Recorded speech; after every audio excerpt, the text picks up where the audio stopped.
morning. Eleanor, and we're going to be reading Thriving at Nature's Pace. And we're going to continue that. It's going to be a short one today, and it's about a roadmap for oil, gas, and coal. And this is important because this is the thing that tells us whether we want to be thinking about these are materials we don't use, or whether we will eventually not use. We need to use them today, of course, or whether we feel that actually we hope that somehow it will just happen, or maybe we actually do think that we want to continue them. So, a roadmap for oil, gas, and coal that arises out of such emergence allows for complexity and contradictions to coexist. This is an important point because at the moment, the climate orthodoxy is all about how to force everyone into the same thing. And we know that we're all different and we have different situations, and some people may like one thing and some people may like another. But as we said earlier, there's plenty of these stuff for everyone to have what they want. So it's really a matter of whether we want to do without them as opposed to whether there's enough of them. So that's why a roadmap has to allow it to emerge out of our own choices. There's a place for those who want and need to use oil, gas, and coal. There's a place for governments that juggle between their need for revenues and their concern for the long-term future of their country. There's a place for businesses that need customers and profits. There's equally a place for all those who wish to keep oil and gas and coal in the ground. The roadmap is the high context platform where they can all come together and interact on more than price alone. And in coming together, they give shape to the roadmap. So it's really about that dialogue as to whether we can come together and have that dialogue and share with each other what we each need, and then be respectful of each other, and that's how that roadmap is. Finally, it is necessary to imagine the possibilities for the possibilities to become possible. In other words, if we don't use our mind and imagine what might be, and just stick to what we know now, then nothing new is going to come. The rest of this book imagines how emergence can happen and what are its economic and governance implications. This book is organized into 6 parts.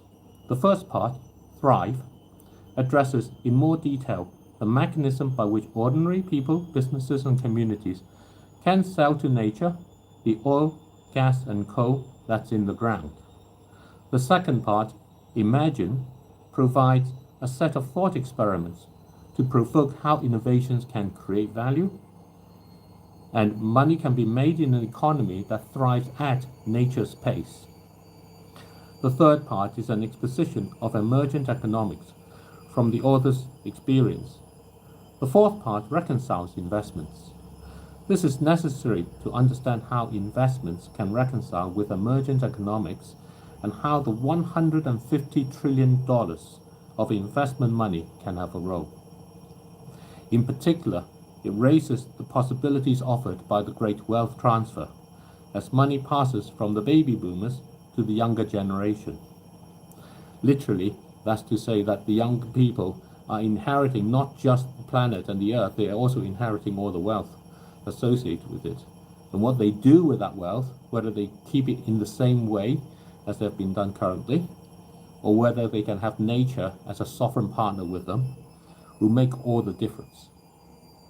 The fifth part addresses the implications of treating oil, gas, and coal as global commons and how that further becomes a source of climate finance. Finally, the last part brings the discussions back to choice. Emergence comes from individuals making their own choices under impossible constraints. If everything were easy, then the choices would be obvious to all be sorted, but it's because the constraints are impossible. But it's because constraints are impossible, that's why relationships form. And that's where all the richness of our relationships come from. It's worth thinking about that. Nature is capitalized throughout the book. Nature is more than plants and animals, it's more than forests and deserts, it's more than humans and humanity. It is the emergence of all those parts interacting and connecting together. Not just at this moment, not in the past or in the future, but across all time. I want to bring back a bit to what Mum was saying at the last time. Does that mean we need to have faith in God? And here, this nature is part of that expression of God that we need to have faith in. And we need to believe that actually there is such a thing. And it's not all just what we ourselves do, but that together it is something more. At the first African Climate Summit in 2023, the author, together with the East African Campuses and Colleges Green Network, organized an event at the Bomb Blast Memorial Park in Nairobi. This is actually quite interesting and important because the Bomb Blast Memorial Park was the site of a terrorist attack. And at the event, one of the people took me to the memorial plaque and pointed out his grandmother's name in there. So it is something to remember that actually out of all the things that can happen, that is how we come together. Visitors were asked to think about what nature is for them. They were invited to express their thoughts with colors on pieces of paper. When they completed this, they were asked to share how they felt.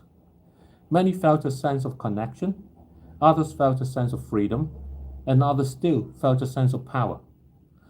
This is a sense of emergence. It arises from connecting with nature, and without the need for guidance or direction, the people participating became connected with each other to give shape to the event. That is how a roadmap for oil, gas, and coal can emerge.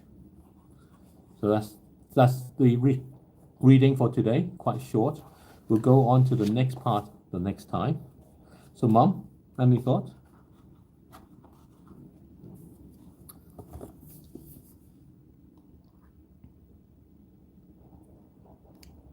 No. Not for today. So we just want to say thank you. Thank you. Thank you for sharing your time with us, and bye-bye. Bye.